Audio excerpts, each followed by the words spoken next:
power of patience, why waiting can change everything. In a small apartment on the outskirts of a modern American city, where traffic lights blinked through the night and distant sirens mixed with the hum of opportunity, lived a young woman named Anya.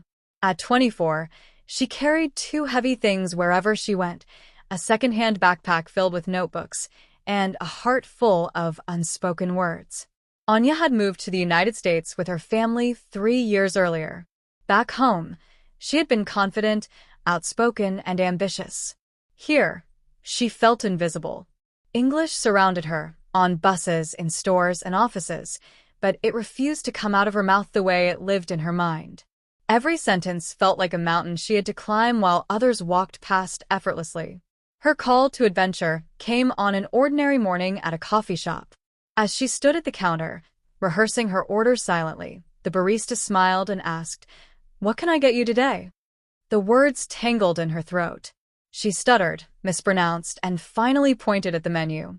The barista was polite, but the embarrassment burned. As Anya carried her coffee to a corner table, she realized something painful.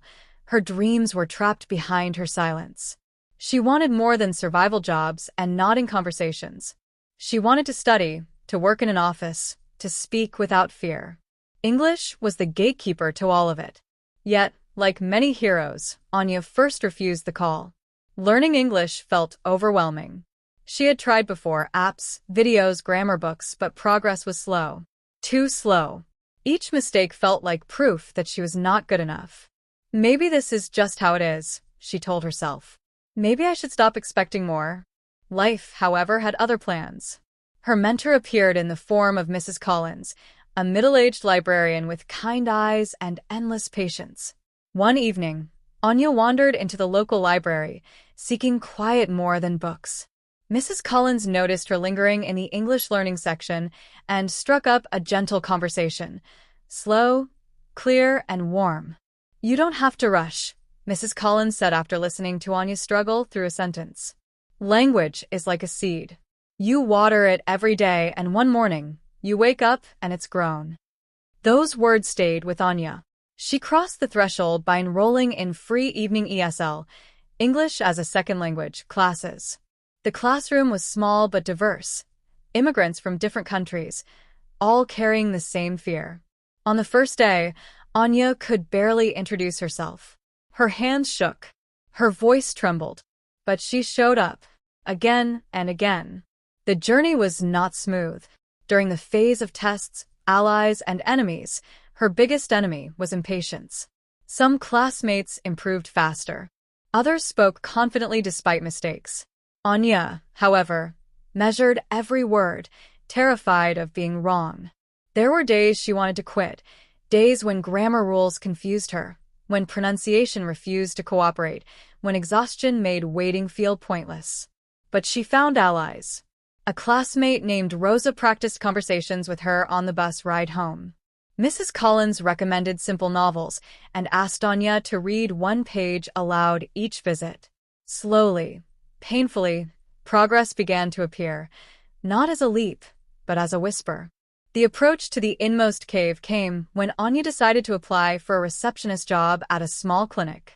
The job required basic English communication.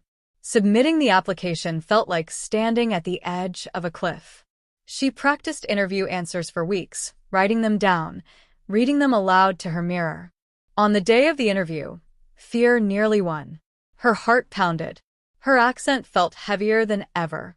She stumbled on questions and mixed tenses. When she left the clinic, she was certain she had failed. That night marked her ordeal. The rejection email arrived 2 days later. Simple, polite, final. Anya sat on her bed, staring at the screen, feeling years of effort collapse into disappointment. Waiting, she thought, had led her nowhere. For the first time, she considered giving up on her dream of fluency. But as she cleaned her room later that evening, she found an old notebook from her first ESL class. On the first page, she had written a sentence in broken English: "I want to speak confident one day." She smiled through tears. She had written that sentence. She understood it. She had come further than she realized. That realization was her reward, Not a job, not praise, but perspective. Waiting had been working quietly in her favor. Anya returned to her routine with renewed determination. She recorded her voice daily, read aloud, spoke even when afraid. She accepted mistakes as proof of effort, not failure. Patience stopped being passive and became powerful. Her road back was marked by small victories: ordering food without fear, making a phone call alone, helping a new ESL student feel welcome. Each moment reminded her that growth does not announce itself, it accumulates. A year later, Anya faced her resurrection. Another interview, another chance. This time, she spoke clearly, not perfectly but bravely. She listened, responded, smiled. When she received the job offer, she reread the email 3 times to be sure. She had done it. In the return with the elixir, Anya didn't just gain a job. She gained a voice. She volunteered at the library, helping new learners. She told them what she had learned the hard way. Don't rush. Don't quit. Waiting is not wasted time. Anya's English was still imperfect, but her perseverance was flawless. And in a world that demands instant results, her journey proved a timeless truth. Never give up, because patience, steady, faithful patience, can change everything.